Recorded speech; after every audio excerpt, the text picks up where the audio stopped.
Hello, everyone, and welcome back to the Showing Up to Your Life podcast and YouTube channel. Art Burns here. You are there, and I hope you're as excited as I am today because I have some great stuff to share with you. And in fact, it's funny. Sometimes, I always say there's great stuff to share. Sometimes I don't really believe that. Sometimes I think, I don't know, this is going to be kind of mediocre, but it never is, and that's the kind of thing, right? And that's the beautiful part about the authenticity that we talk about here, is that I know that, and sometimes this is hard to believe, right? But I know that if I just show up as me with all of that makes me me, if I show up as me and I extend myself out there, well then it's got to be good, right? And not because I'm so good, but just because it's true, right? Because it's authentic. And because it's authentic, there's bound to be at least some people out there who resonate with what I'm saying. Maybe not everybody, right? And I'm not doing like sort of, demographic, analytic, studies to try to figure out my message to really appeal to people.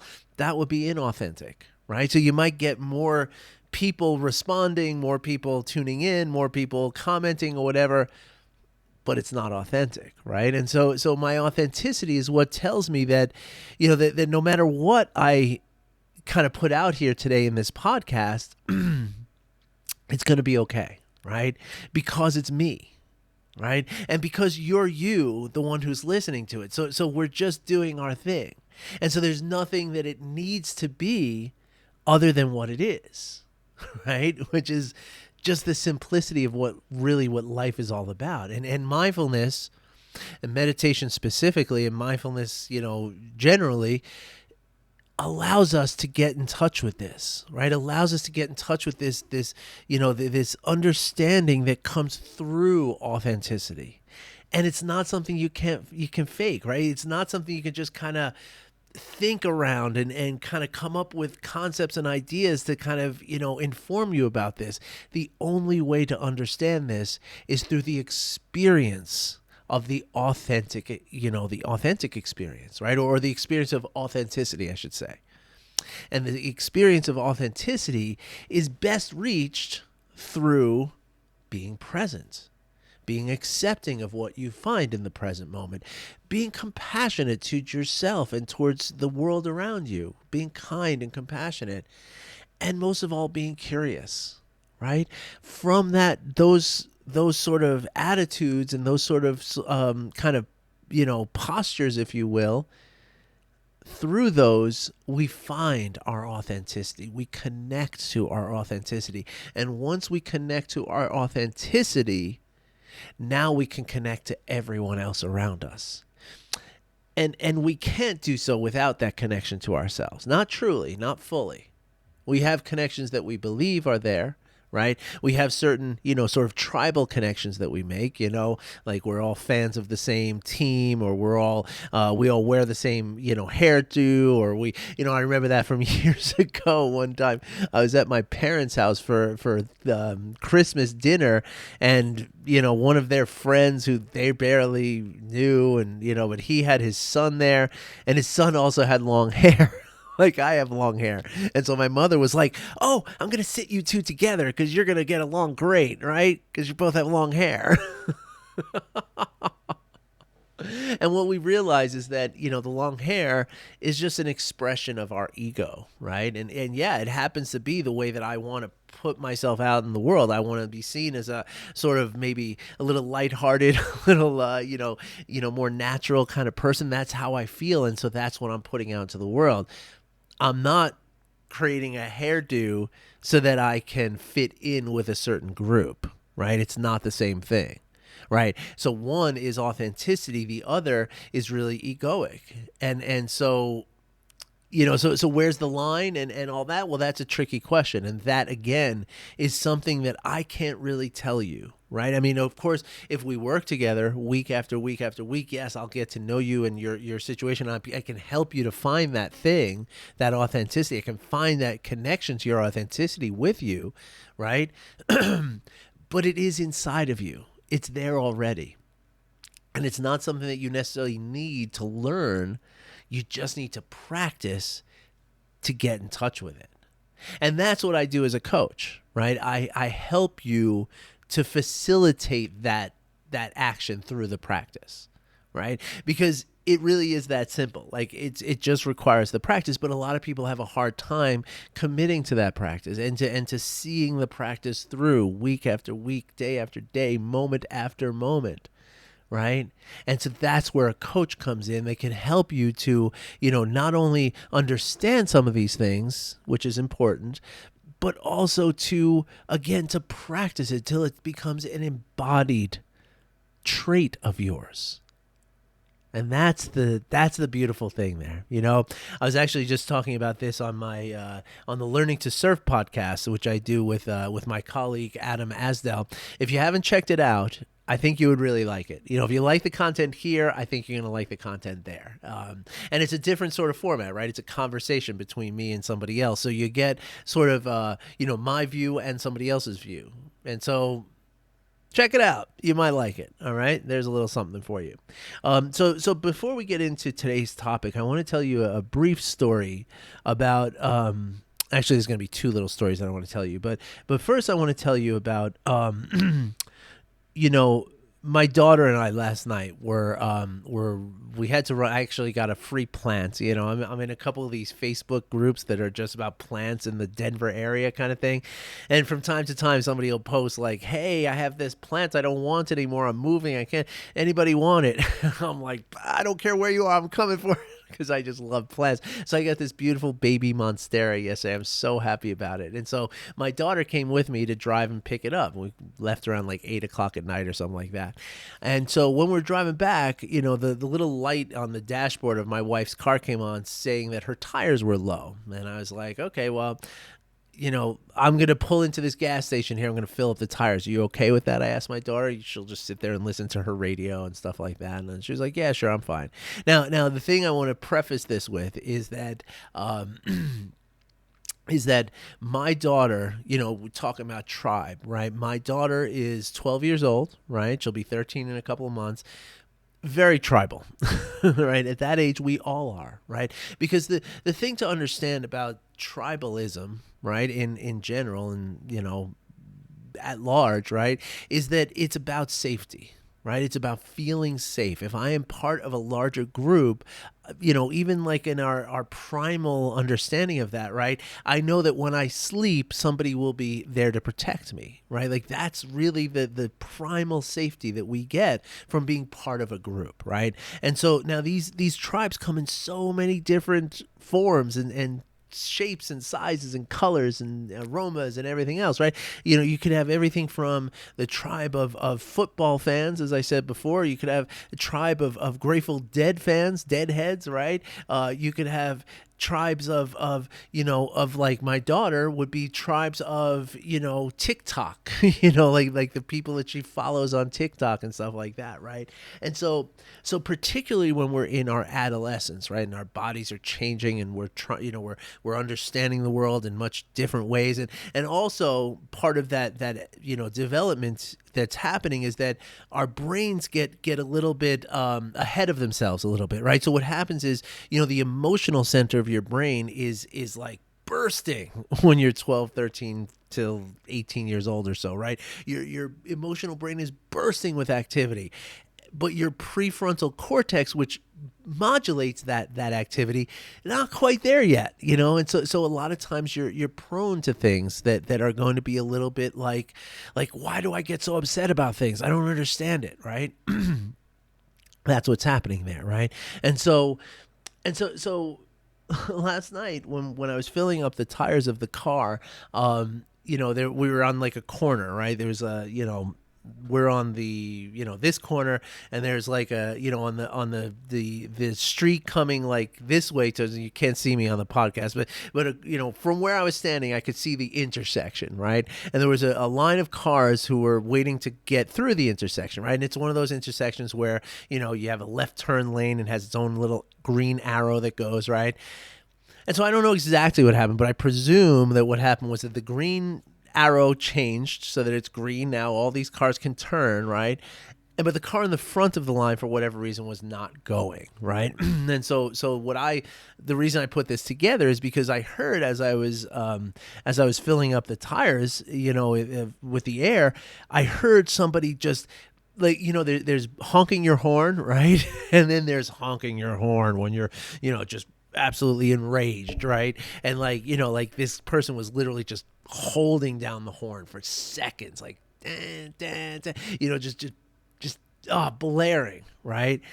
And it was so loud and so much of it that I actually stopped for a second. I looked up and I said, and I think my daughter overheard me say, I think that person really wants to get through the intersection, which is, of course, was true. But the point is that, okay, so then the light changed or whatever, and then finally the cars went.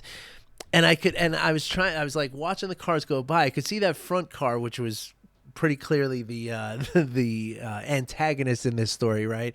The person who caused the delay, maybe not the antagonist, but the person who caused the delay, right? But then I tried to see, like, okay, who's the one honking, And sure enough, right behind this car was a convertible, like a sports car convertible. I think it was like a Mustang or something.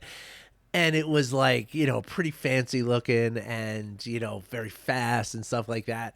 And I was like, I'll bet that's the guy that was honking his horn so blaringly, But whatever, it's all good. It's over. It's nothing that bad, no gunshots or anything like crazy, And so we, I finished filling up the tires and I get in the car and we start going. And my daughter says, she says to me, she says, do you know which car it was that was honking so loudly?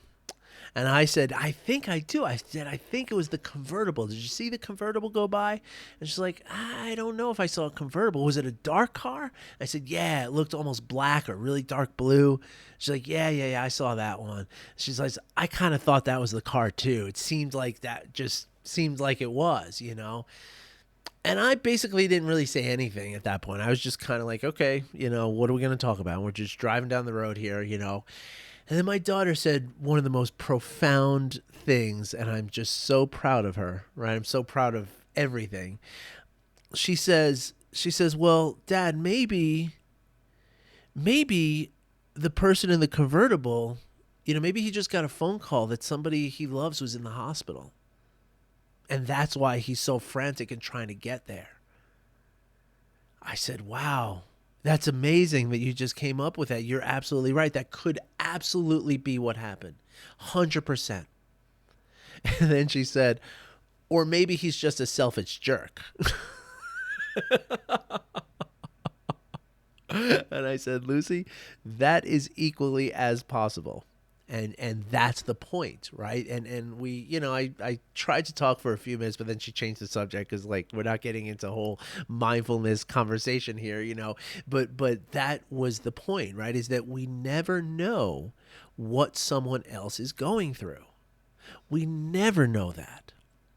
And it's specifically the people who seem to have that sort of ego out there, right? Like the person driving the fancy car, the person wearing the Broncos jersey with the Broncos hat, the person, wearing all tie-dye with rings and bells and feathers in their hair, It's those people that seem to be expressing themselves the most that sometimes can be the ones who are having the most difficult time, who are the most afraid, feeling the most unsafe.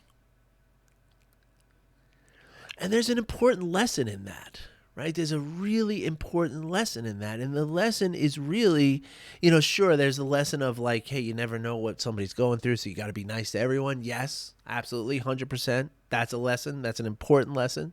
And I hope that you all take that lesson, right? There's another lesson of empathy, right? Of putting ourselves in the shoes of someone else and knowing that if things were exactly the same, right? And this is something else I said to my daughter last night, that if things were exactly the same, I could be that guy honking the horn like that. Just praying that somebody gets out of my way so that I could rush to the side of someone I love, right? Or whatever it was, right? And so it's oftentimes, that, and again, that I'm sorry, the empathy is also a lesson that we're learning here, that we can learn from this kind of concept, this beautiful wisdom of this 12-year-old girl, right?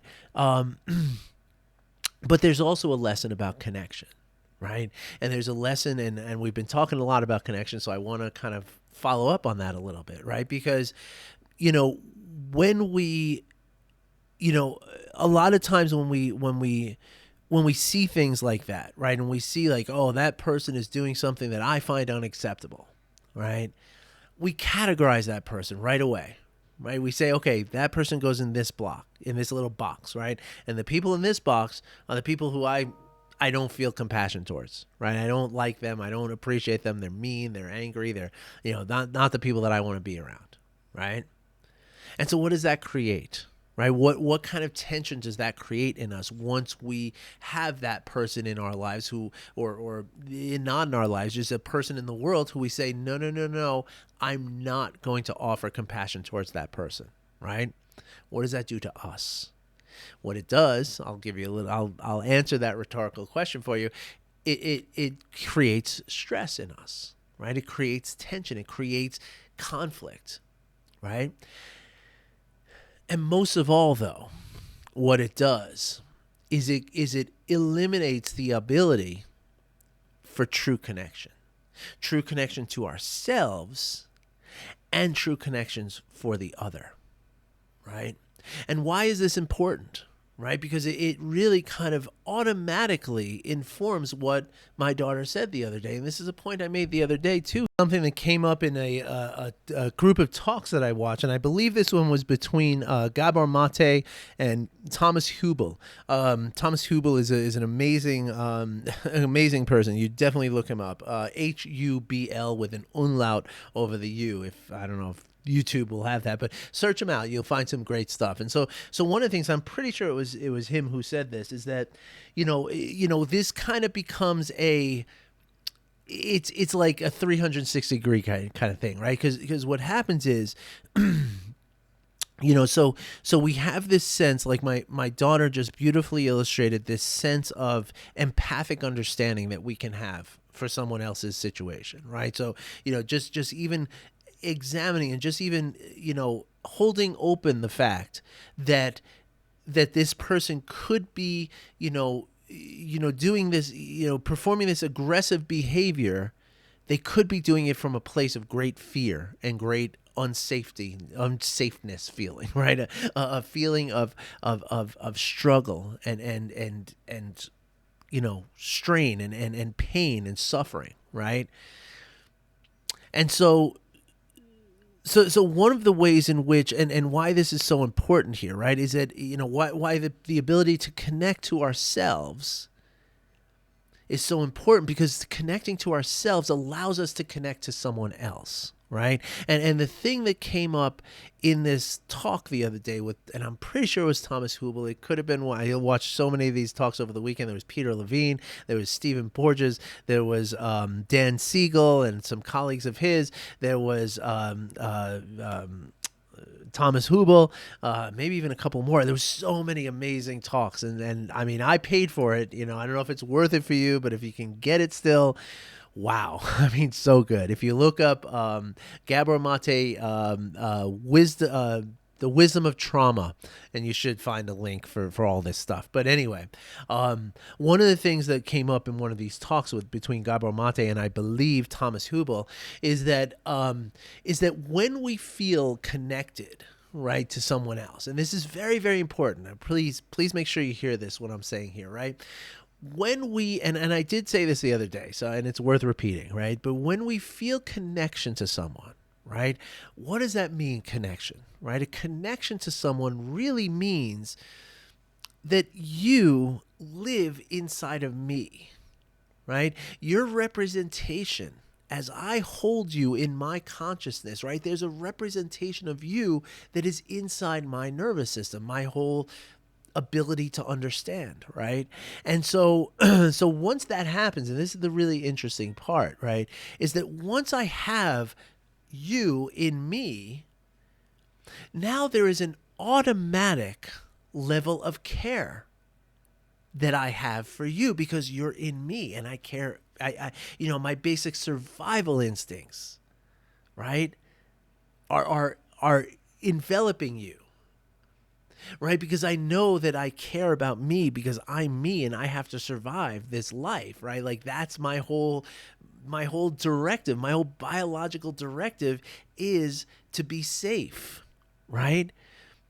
And so if I feel you in me, then you become part of that thing that needs to be safe. And once that happens, then it doesn't matter what your hair looks like or what your clothes look like or what your job is or what your religion is or what your political beliefs are or what your nationality is.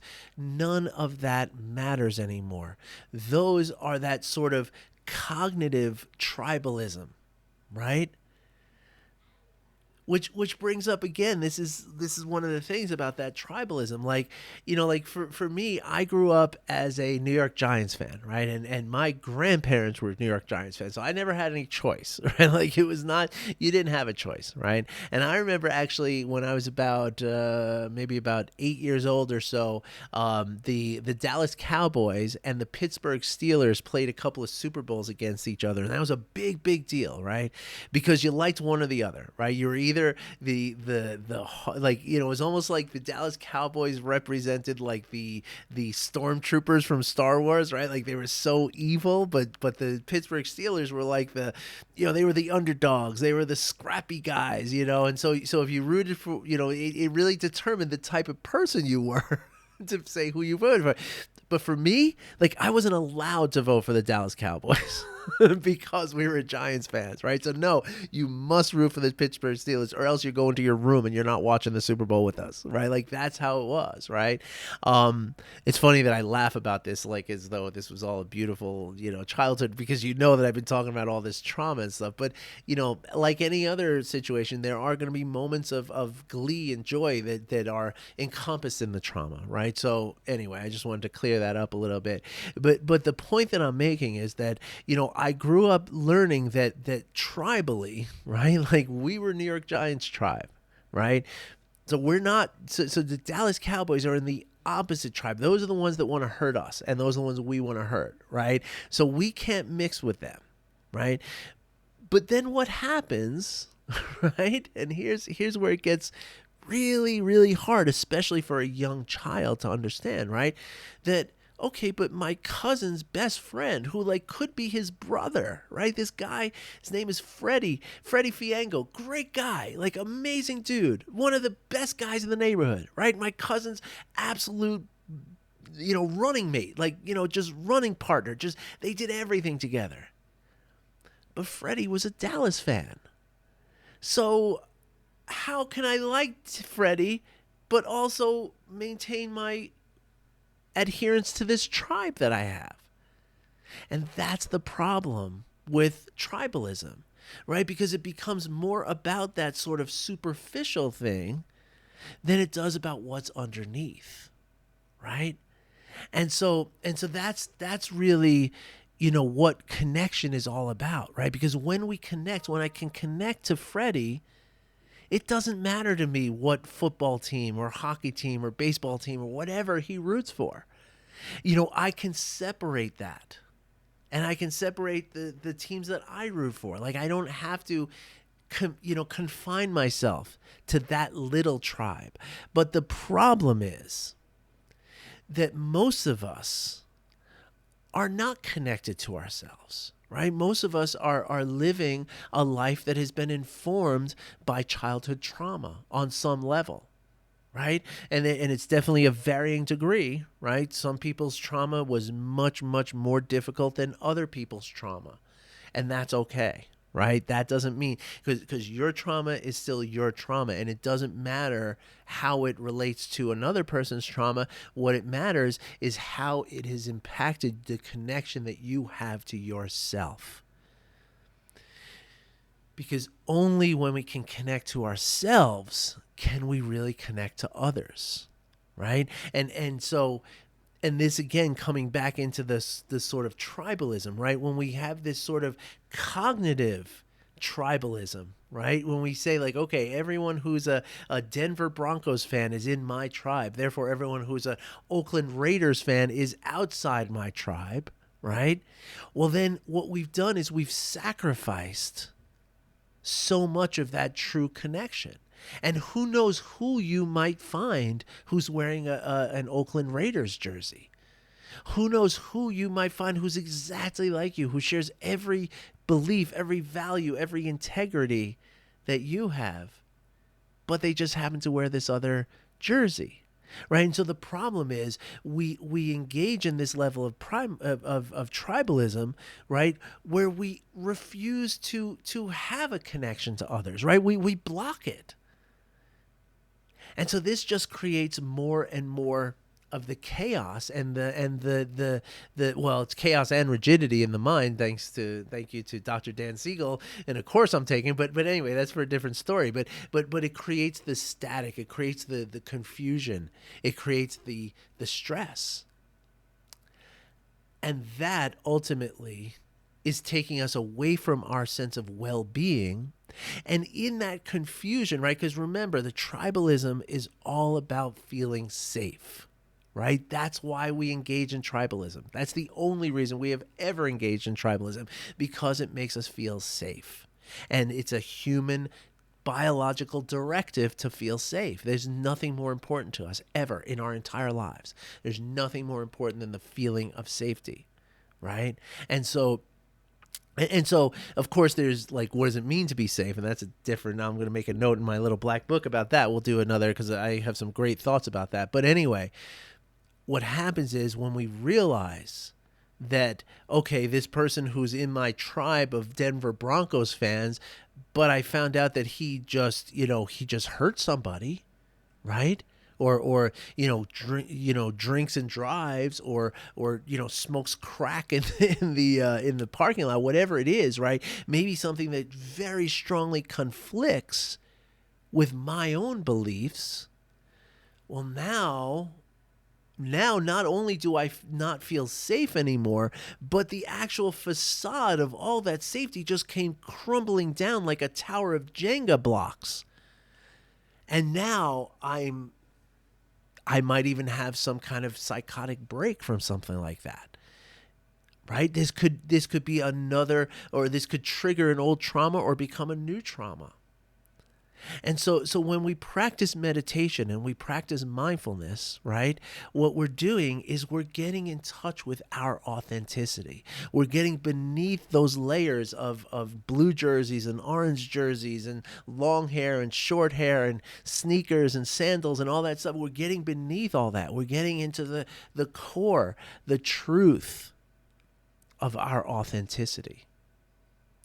And I would love to help you get in touch with your authenticity.